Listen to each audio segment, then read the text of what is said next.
Yeah. Welcome into the Mecca podcast.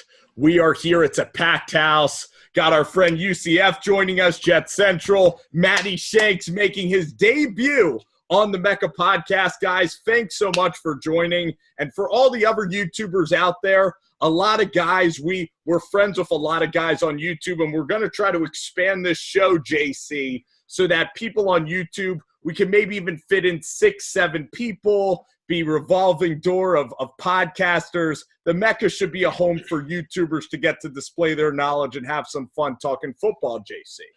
Yeah, it's going to be great. It's packed house, as you guys can see, and I'm ready to rock. Absolutely. I'm going to start it off and invite my good friend, Matt Shenko. And there's Frank Shenko, the elder statesman. Frankie Shenko is joining the podcast. But, Matt, first question to you, man. New York Giant fan right here. How rough is it being a Giants fan right now out there? And what was the emotions yesterday? Did it make you laugh seeing the Niners kick our ass, or what happened? Were you laughing? Were you really upset? What were your emotions yesterday, Shank? Well, my first initial reaction just watching that game yesterday, just absolute turmoil. I mean, the whole team is in disarray. You have players that are just quitting in the locker room, 2 anonymous players not even believing in the McAdoo system anymore. And there's just total disarray. I mean, I've never seen this type of team just give up on a player. I had never in my wildest dreams would have thought this would have been a nightmarish season. I mean, I even said before this season began that the Giants on paper have all this talent and the most talent they've had in the last 10 years. And I know, Spence, we've talked about that on our Shank and Spence podcast. And what a turn of events that has been. And, especially how last year turned out. I knew this year was going to be a fluke because, they struggled last year against teams that were subpar 500 teams, barely beating these teams. No offensive line to speak of. There's, like you said, it's just total, everybody's on different pages. And I just think it's time to just turn the page on the Giants franchise and just move forward with a new guy and new culture surrounding that team. Absolutely. And UCF, you have our boy, Tom Coughlin. He doesn't even let you urinate during practices. He runs a really tight ship. And you were I don't know if you were at the game yesterday, but you guys are winning some ugly, ugly football games, but at least you're winning them. Yeah, it was good. And it's interesting how you guys are just talking about the Giants. It's just crazy how much just Tom Coughlin himself, like when he was, when he led the Giants, that was a disciplined team. They were all following the rules and stuff like that. But now it's in such disarray. It's crazy how much it's really turned around since then. And then Tom Coughlin come over to the Jaguars and just completely changing the culture over with us. It's just really amazing how much of an impact Tom Coughlin has had on both of these teams when it comes to leaving the Giants and then coming to the Jaguars and helping the talent all play together and, helping us get this 6-3 record.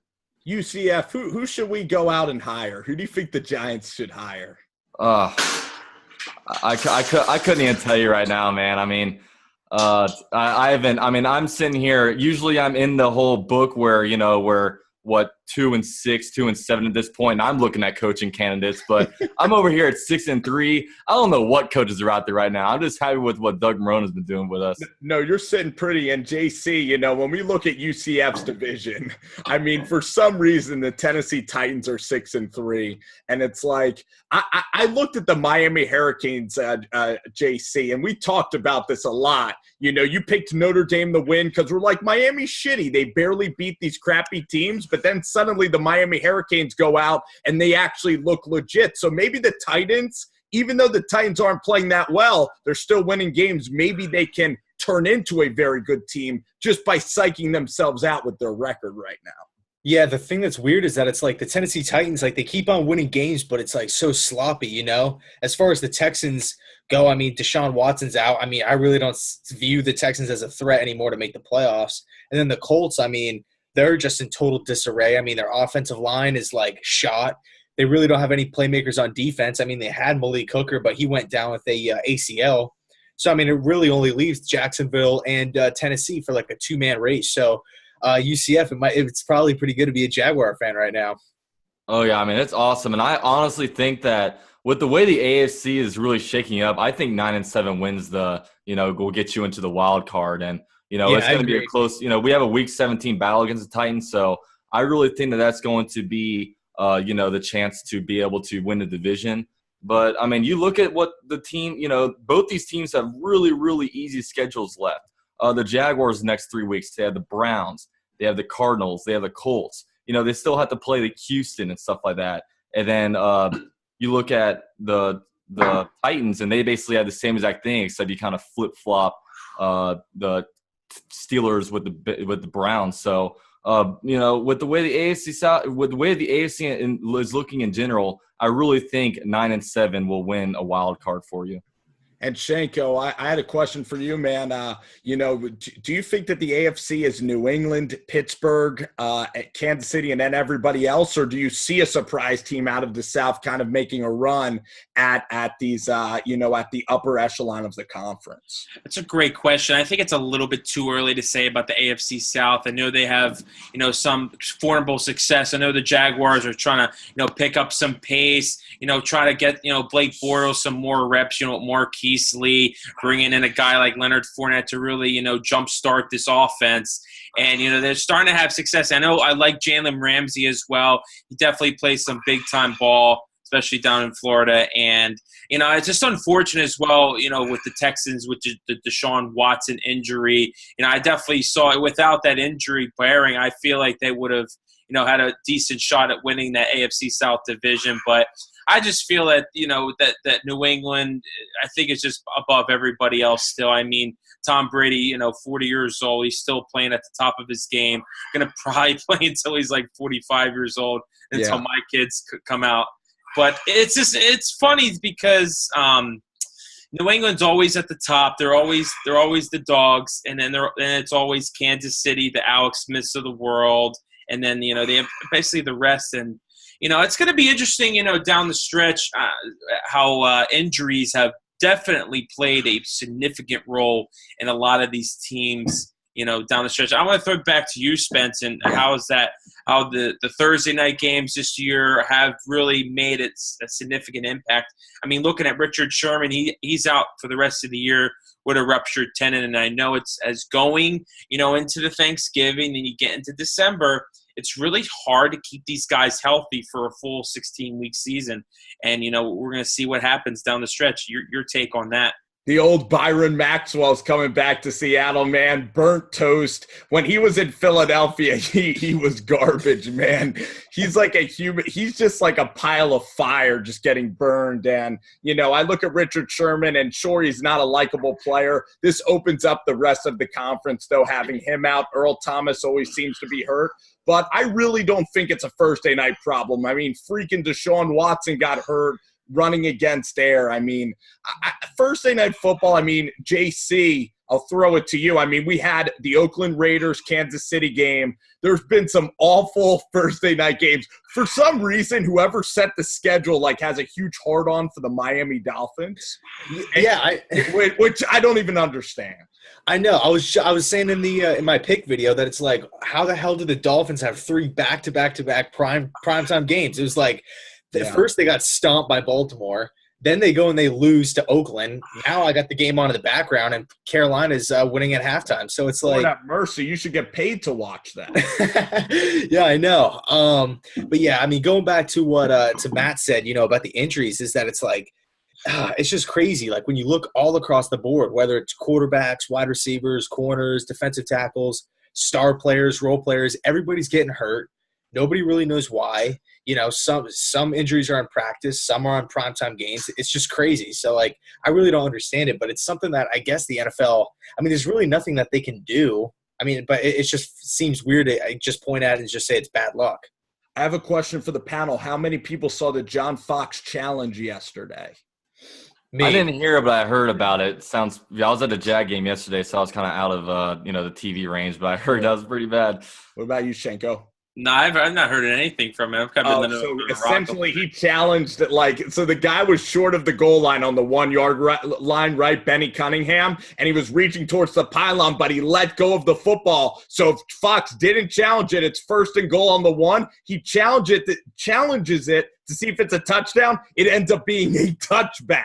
He informs the refs to give the ball to the Green Bay Packers. I don't put that on John Fox, though, just because he doesn't have any vantage point from down where he is. I put it on the people in the booth. He has people in his ear saying, all right, they have people in front of TV saying, all right, challenge this, and that's kind of how it goes. So it's hard to really put that one on John Fox, in my opinion. It's just like it's super frustrating. I mean, like in the pre-video meeting, Spencer, we were talking about it before, that it's like I feel like they just have to change this rule because I mean the defense isn't even doing anything like exceptional, and they're being like rewarded. I mean, the other team goes whatever right to the goal line.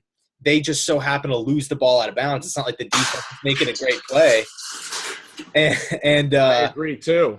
Yeah, and they're just being rewarded like at the 20. Like, what do you think that they should just get the ball where he basically fumbles? Is what you're saying, or how do you think the best solution to that kind of thing would be? I think if that same exact play kind of happens where they fumble it out of the end zone, I think you should, I guess, just rule it as like an incomplete pass. Not say it's an incomplete pass, but just loss of down. It's just say if for example if that was on a second down and that happens, just go in a third down right where you were, where you snapped. It's a very fixable rule because if they fumble it out of the end zone, like a lot of times you'll see a guy diving for the pylon in the middle of the field, diving for the end zone in the middle of the field, the ball rolls out of the end zone, then you could call it touchback or whatever. Other than that, you're never going to run into that because if he has possession in the boundary, it's a touchdown. Yeah, but here's the thing, though. You're driving all the way down the field like that, and you just fumble the ball. You deserve to lose the ball. I mean, I don't think they should be rewarded and get an extra down for that. But I respect your guys' opinions on that. But I just feel that if you fumble the ball, after a long 10-year drive, you don't even deserve to even get the ball back at all and have any points, any potential. What do you guys? Yeah, I agree with you, Matt. Because the thing is, you are making a football move kind of like extending the ball over. So it's going to, if you're going to risk the touchdown, you've got to risk that you're going to fumble through the, end zone. Exactly. You know what I mean? Like there's a difference between you could go down and fall, with the ball in your hands, or you could extend and potentially risk fumbling like that. I think everybody extends though. Yeah, and another thing too is that it's like you're fumbling it out of bounds. Like it's not even like the defense is even attempting to recover the ball. I respect both play at all, making the guy fumble it over the goal line. Yeah, I don't know. I don't know if it's just because it happened to the Jets against the Patriots. That's why I have like such a strong stance on it. I mean, if Josh from the Sports Fury was on, me and him would, be in the same corner. Safarian Jenkins. Well, he was the the Bears fan, yeah. Yeah, Bears fan. The Bears fan. He's out there in the interwebs right now going off and streaming. Those guys stream maybe 24 hours a day. I mean, it's unbelievable how they do it. Just 10-hour streams, But they're going to be on this podcast. What do you guys think about pass interference as being a spot foul and not 15 yards? I like the spot foul. I can't stand college football. I mean, I don't like, I don't like the college football rules. Like, I think if you were to do the 15-yard penalty in the NFL, you have a bunch of professional athletes that are much smarter in the game, and I feel like they'd use that to their advantage, in my opinion. Yeah, but here's the thing with that, though. Quarterbacks, you can have the worst quarterback in the NFL, like C.J. Beathard, just heaving a prayer shot all the way down the field, and the wide receiver can basically, just like basketball, can just flop. And they can just, because these wide receivers say are the biggest prima donnas. They just want to flop and everything. They want to get the foul. And, I just feel like it just favors the offense, with the whole spot foul thing. And I just feel that if you had more of that college football where it was only a 15-yarder, I feel like you would have less of those heaves in the NFL. And, I just feel that it's not fair. But also, I can understand why it is fair, why they have the rule. Because, say, for example, if a guy beats you to the outside, and you're trying to, get a foul like right there. That should be spot foul because the offense should earn that yardage for beating your man. And that makes complete sense. But, there's certain instances like the Hail Mary, for example, and maybe at an end of a half, just heaving it down the field like that, just trying to get some 50 yards extra like that. It's kind of just like trying to just overplaying those rules there. I don't know what you guys think on that as well. Yeah, man, I agree with you. I mean, I like the college rule better as far as, the pass interference goes, because it's like, quarterbacks can just chuck it up and just hope for, the defender to just, tug a jersey and get a free 40 yards, especially like towards the end of the games. I mean, they could get huge chunks of plays for like virtually doing nothing. But you do make a good point, and it's like if the wide receiver does beat the corner, you can just hold them and bring them down, because 15 is a lot better than 50 or being beat for a touchdown. So you make a great point, but 15 is still like a lot of, it's a big chunk of yards. I mean, you don't see people like grabbing face masks and stuff left and right. I mean, that's 15 yards too. So I don't know. I would prefer the 15-yard penalty as opposed to the spot foul, but you definitely have to look at it and kind of make some adjustments with it. What if you potentially had almost like when it comes to punts, you have like running into the kicker and you have like a personal foul kind of thing? What if it was something like that where it was, they're downfield, it looks like more so like incidental contact, so they might, throw like a 5-10 yard, maybe automatic first down kind of thing. But if it looks like they're obviously, trying to get them to not catch the ball, maybe they can, call that a spot foul. But you know what I mean? You could advance like that. Right, kind of like almost like a flagrant foul in basketball. Yeah. I think it should only be 15 yards, though, to answer the question, because I think it's so dumb. I've watched so many games decided by idiots just throwing it down the field, and literally then just like the defender doesn't turn to the football, or they're playing great defense, and you just reward touchdowns on bullshit, non-talented, just chucking it down the field. That's why I like college football, 15 yards. And I don't think people are just going to purposely interfere if it's 15 yards. I hear that argument as well. I want to do some rapid fire. We got all four of you guys on the podcast, all three of you, I should say. And I'll go to UCF first, okay? What was the biggest surprise of the weekend? Miami beating the crap out of Notre Dame, Auburn beating Georgia, or the Jets losing to the Tampa Bay Buccaneers? Like, what's the biggest surprise? Why you got to go with my team like that?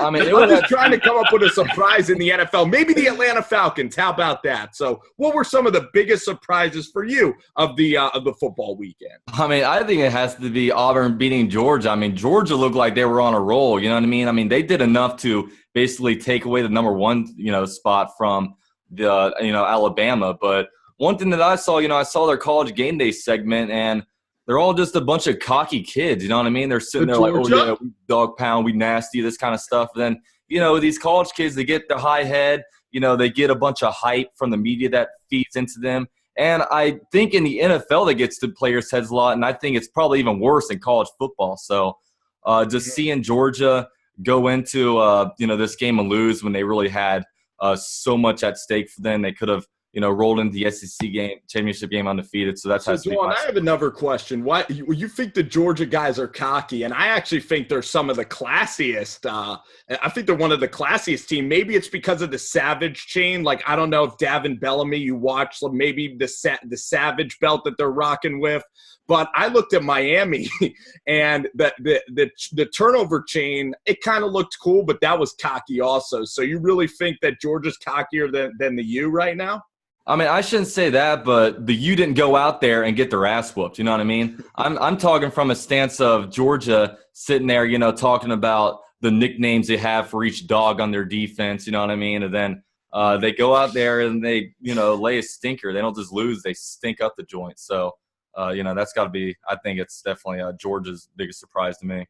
That was definitely a big shocker as well in the weekend. And just to add to the point where, yeah, Georgia was rolling. They had a lot of, great wins, against, SEC opponents, and they kind of just, laid an egg. But I think another huge upset I was very surprised with is Notre Dame.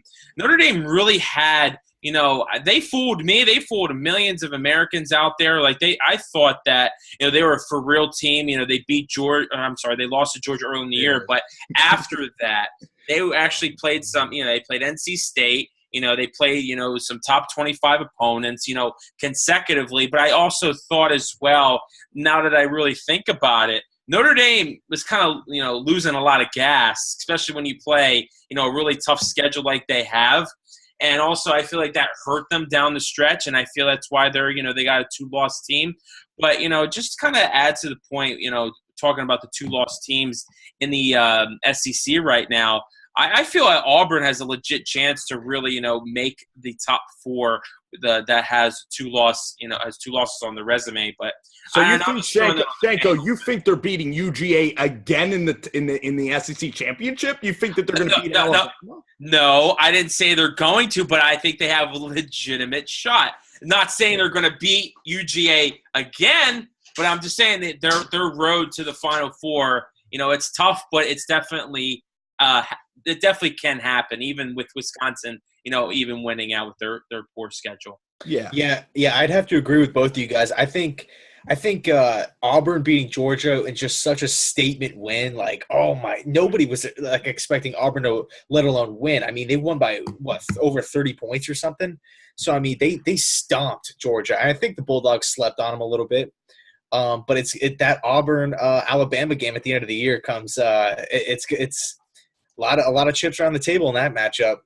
Absolutely, and I think that college football is going to be absolutely incredible. But if I had to go, I'm going to say my playoff four, and then we're going to talk a little bit more about the NFL guys. But if I had to go playoff four, this is what I think is going to happen at the end of the year. Because Hey, Spencer, real quick, let's all four of us go around and give the college football playoff. And JC, I'm sorry that I'm taking over, asking these guys a forum question, but go for it, man. Anybody can go ahead and reset the deck, I'm not the Perniman dealer on this. You know what I mean? So, yeah, JC, you lead off the four teams. You want us to talk about that? Yeah, let's go round table, four teams, college playoff. Who's going to lead it off? I'll lead it off. I'll go Alabama 1. I'll go Oklahoma 2. I'll go Clemson 3. And I hate saying it, but I got to go Miami 4. Wow, how's it even possible, man? Wow, you think Miami is losing to Clemson in the ACC championship, Ian? No doubt. I think the Tigers are much better. And then Wisconsin's losing to Ohio State. Yep. Whoa. And you're putting a Miami one-loss Miami over Ohio State. No. This is right now. No. I want to do end of Vince, the year. let me re-speak. Can we do end of the year? Let me do end of the year. Yeah, we'll do end of the year. Matt, you go. He just said that Clemson is going to beat Miami. That I think that's blasphemy. I think Clemson has struggled all year playing these opponents. They're getting by against Georgia Tech. They were even up by 3 points in the fourth quarter against Florida State, who has 5 losses on their schedule. I mean, come on, Clemson. I mean, Kelly Bryant, he struggles. He's so bad. I just feel the Clemson, I mean, yeah, they win games, but they don't win convincingly. And I just feel like they have a very tough opponent playing in Miami. And I think it's Bryant.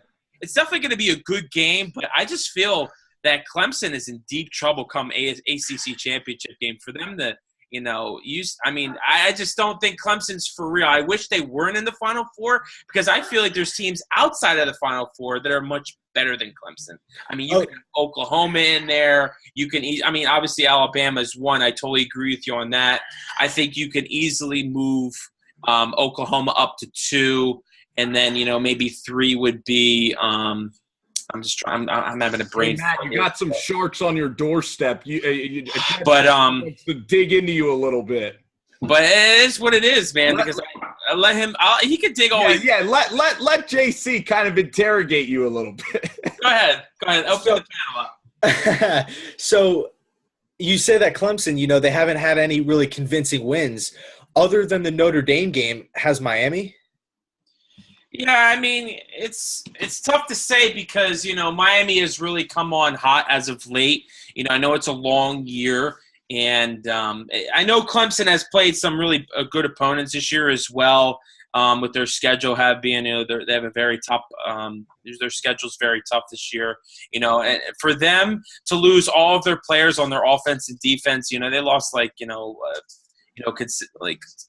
consecutive starters over the last couple of years. I just really feel that, Clemson, with their record being 9-1, is definitely a win because, I learned a little bit from my supervisor, who's a big Clemson fan, so he tells me a lot about Clemson as well. But he even thinks that he's been a Clemson fan for 30-plus years. He doesn't even think that they're going to beat Miami either, and I just feel like it's just a tough game. I just think matchup-wise, I don't think they match up well against Clemson. Yeah, I could be wrong, but, we'll see how the game plays out. Yeah, fair point. I just feel as though that the Clemson Tigers, their defensive line and their defense as a whole is just going to be too much for Miami. We'll see on the ACC championship day. It's going to be a great game for sure. Yeah, UCF, what do you think? You got Miami or Clemson? Here's how I think it's going to end up. I think Alabama's going to go in as the SEC champion. I think that Miami or Alabama's going to be SEC championship. And then I think Miami's going to get in too. I think Oklahoma's going to get in. And I think Auburn might be able to sneak in with a win in the Iron Bowl against Alabama, maybe at large kind of number 4 spot. So that's kind of my bowl prediction. We have a whole party here, man. It's one of those parties where this is like one of those frats that just got on campus where we just let everybody into the party. It threw me off a little bit. We're just testing it out. Maybe we'll get some chicks on here eventually to balance out the ratio. But right now I want to welcome in my good friend Ben Fogel. He's hopped into the podcast. He's got thrown right into the Lions Den. And Ben, we're talking college football. Welcome into the Mecca, Ben. Thanks. It's great to be here. I'm sorry to disappoint that I'm not a beautiful woman, but I'm excited to get you guys talk football. And Ben, yeah, I told you had to wear pants for the podcast. He came on today, said, do I have to wear pants for this podcast? So you have to respect the guests. I am wearing pants. Thank you for asking. Here, come in, Bruce. Now we're going to have 6 people. The largest podcast ever. The big orange himself, Dr. Bruce there. Bruce, what's going on, man? Bulls. How you doing, Bruce? I'm doing well. Nice to see everybody. So, yeah, as well. My dad, Dalton, UCF, man. This is my dad, Bruce Grossinger. Nice to meet you. Go on, Bruce. Does Dalton remind you of Jimmy Tatro? I'm not sure who that is. So frat. Okay. Oh man, so Dawn's a big Jags fan. Dawn, tell my dad. You were in the hot tub seats yesterday. What the heck was that experience like?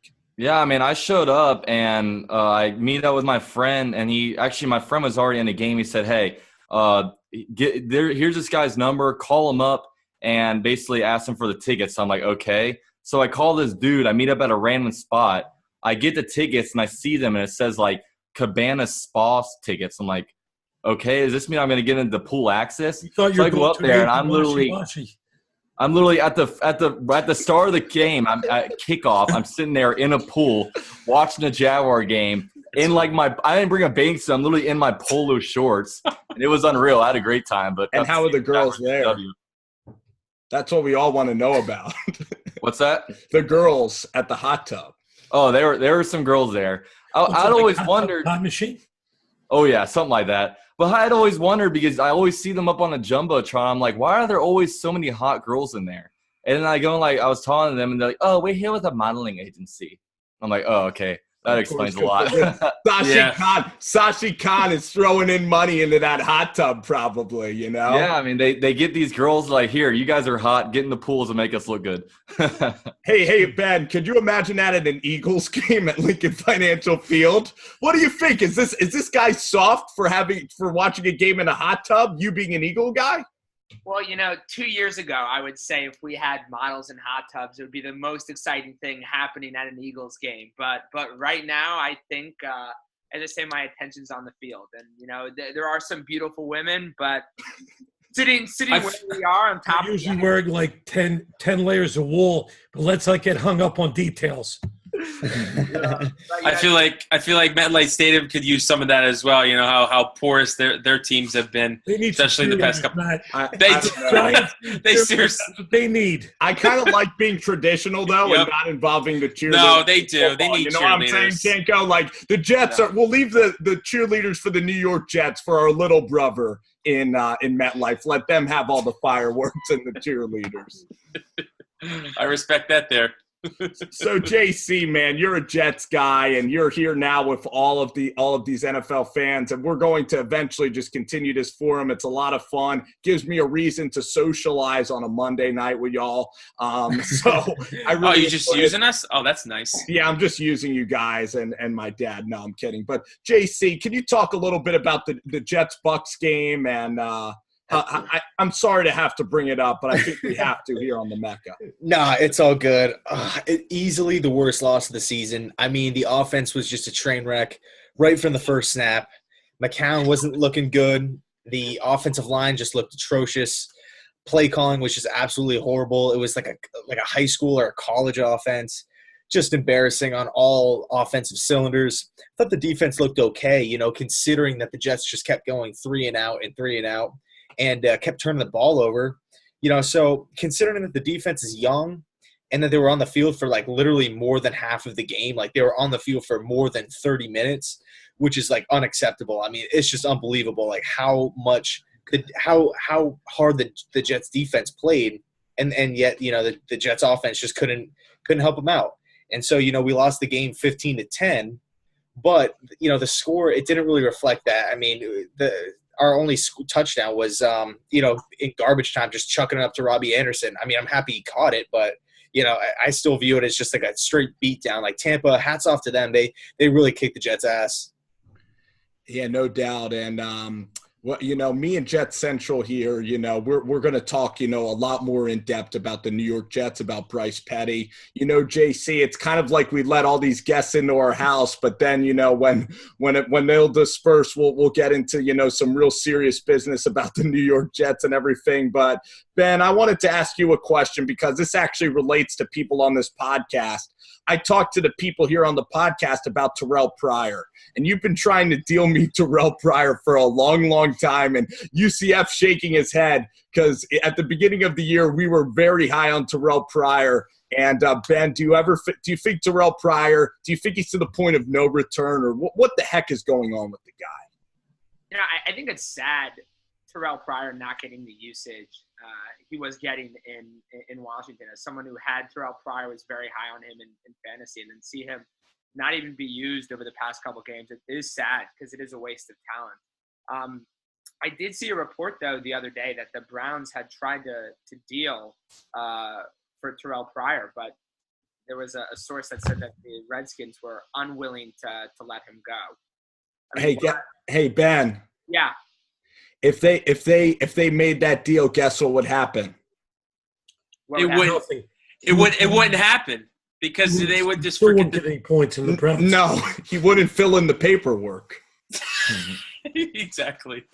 They would just be celebrating they like would champagne. make the deal at 4:05, and the trade wouldn't go through.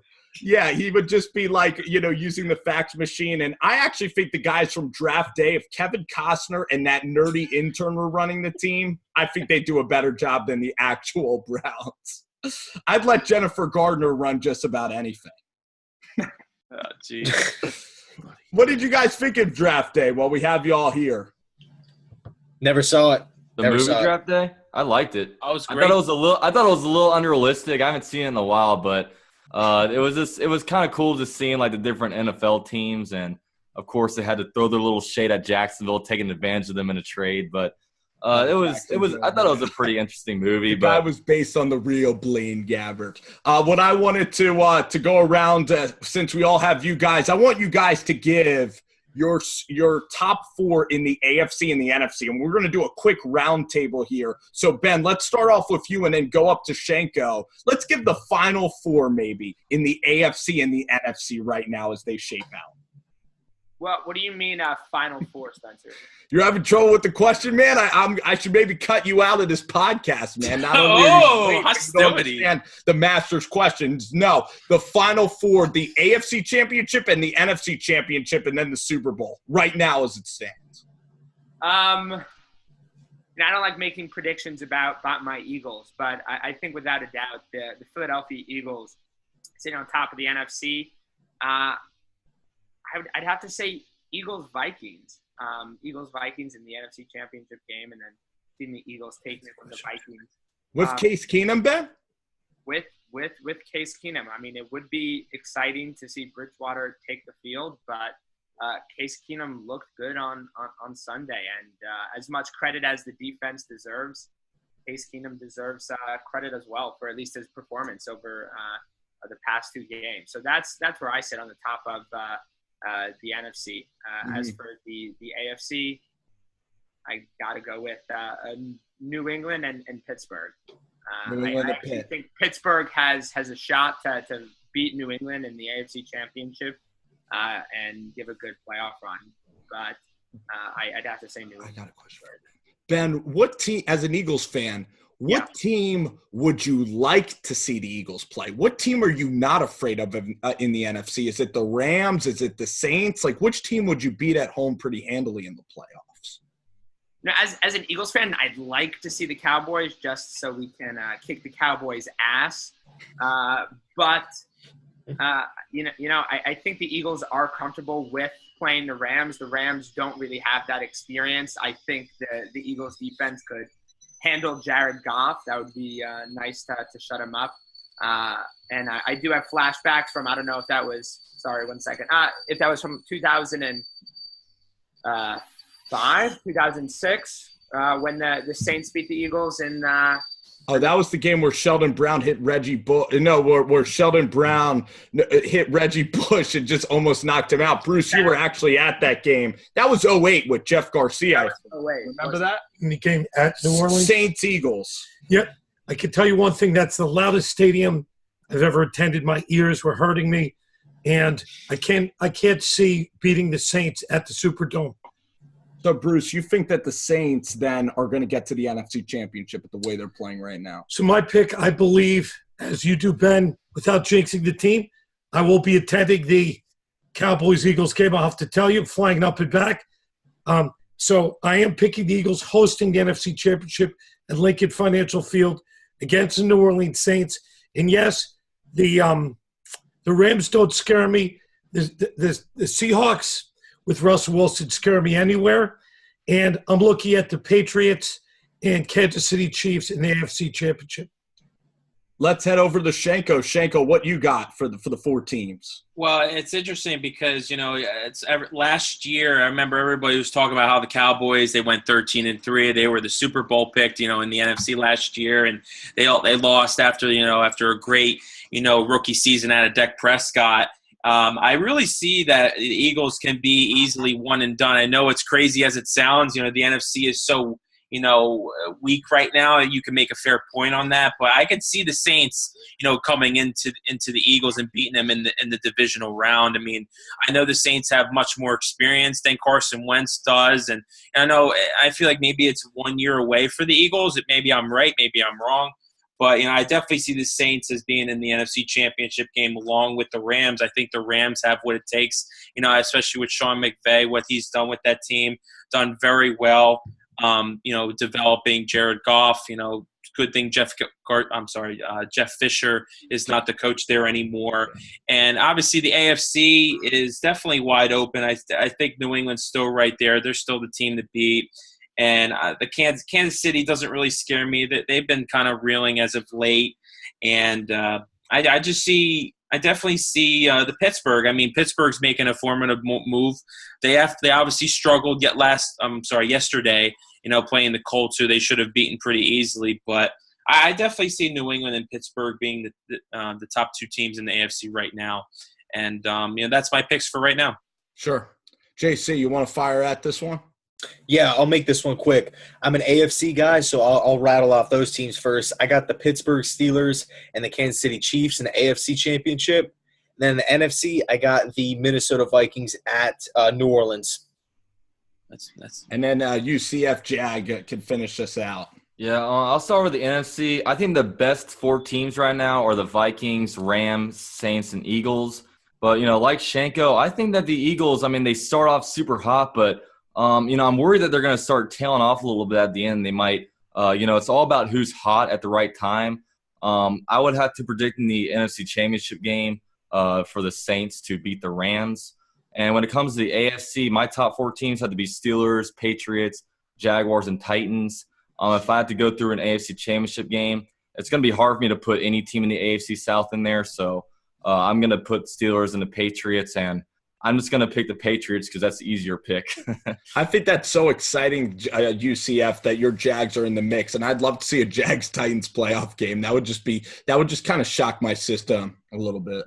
Jags just being in the playoffs is going to shock me a little bit. So the Jaguars actually remind me a lot of the 2009 Jets, where the Jaguars are just going to pound the rock with Fournette and Ivory and Yeldon. They're going to play great defense, and really, the game's just come down to whether or not Bortles can manage the game, or is he going to throw 3 or 4 picks like Sanchez. Really interesting stuff, going down in Jacksonville. It's going to be cool if they make the playoffs.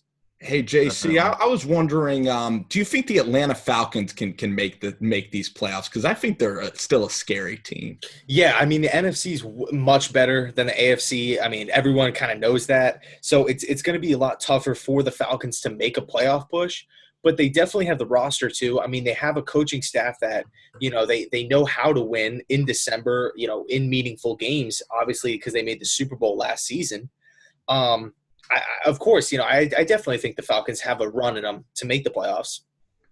While we got everybody here, I want to thank everybody again for joining this Mecca podcast. Before we go, I actually wanted to just ask Ben, Shenko, and UCF to list, some fantasy surprises of their team, some disappointments, some successes from their draft, to kind of look back at their season.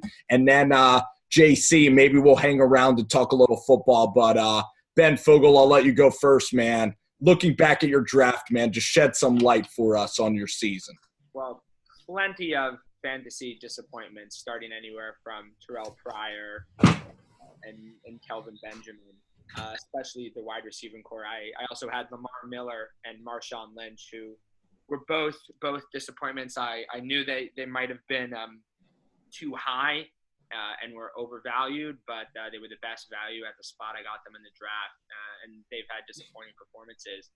But most recently, Robert Woods and Robbie Anderson, who have been sitting on my bench for quite a while, have put up some big numbers. I can't complain. You benched Robert Woods, didn't you? I played Robert Woods yesterday. 41. Whoa! Yeah. 8 receptions, 171 yards, 2 touchdowns. Robbie Anderson, I believe he scored 18 points as well. He had a few receptions, 85 yards, and a touchdown. So those have been surprising and well. I've been riding the Fuller train for the past couple weeks, and it was disappointing to see his production dip with Deshaun Watson go out, and I've had to let Deshaun Watson go as well, who How awful is Tom Savage, Ben? You hate that guy? Awful. Well, yeah, he's awful from a Will Fuller perspective. He's also just awful from a quarterback perspective.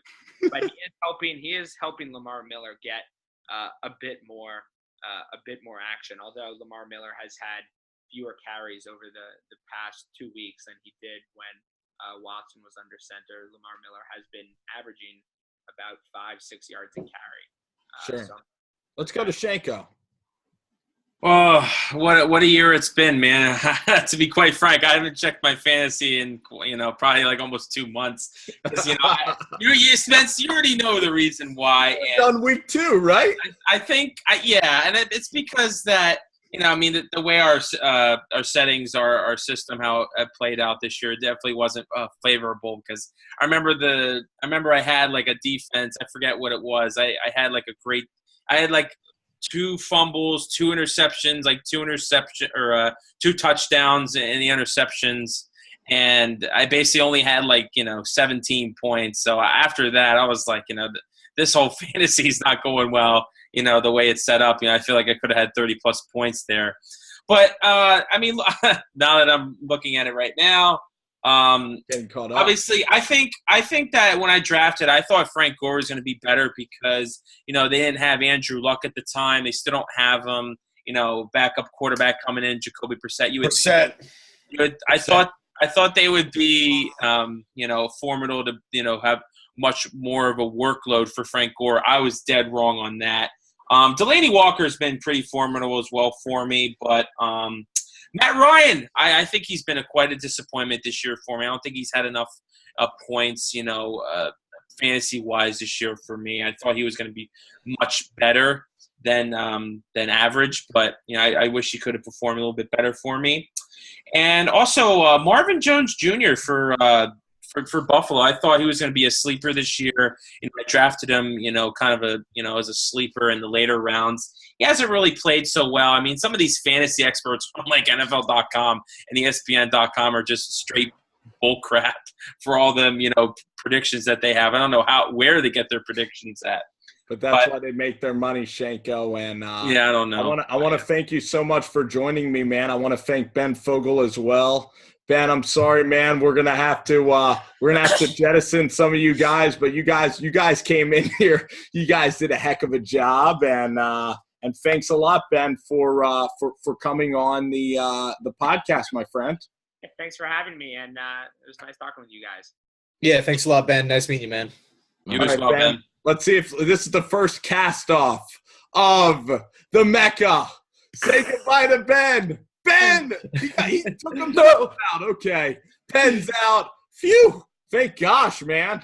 Now we can finally breathe again. It's the original four back in the house, the original friend, Shenko. This is like Around the Horn. You guys watch that show? Nah. Yeah, I do sometimes. Don, you know what I'm talking about when they can people and we get down to the levels, Yeah, I know what you're talking about. It's never really been my favorite show, but it's Yeah. I know how you're talking. Shenko, man, thanks a ton, all right? I'll see you very soon, man. Absolute, man. Worth the time, worth the wait. Let's do this again the next time. Later, Matt. Thanks for coming on. Shenko and Ben Fogel, give it up for those guys.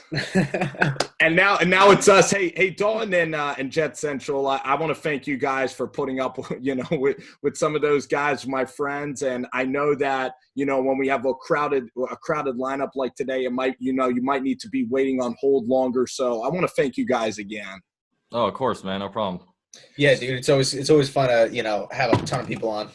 So Dalton, man, you're in the league with the Sports Fury. What's going on with those guys? Is Josh or Sean doing really crappy so I can make fun of those guys? Or it's interesting with this league because I checked the other day and I guess 6 out of 10 teams make the playoffs, so that makes it a little easier for me because I'm not the best of that league. But man, I found myself loaded at running backs. Like I was setting my lineup last week, and I have Todd Gurley, Le'Veon Bell, Jared McKinnon, and I had Kamara, and I had to bench Kamara, and I'm sitting here like I'm so low on wide receiver, so I gotta trade this Kamara guy. And I saw Jet Central had Tyreek Hill, so I said, hey man, why don't I just shoot him a trade? So Kamara went off for him.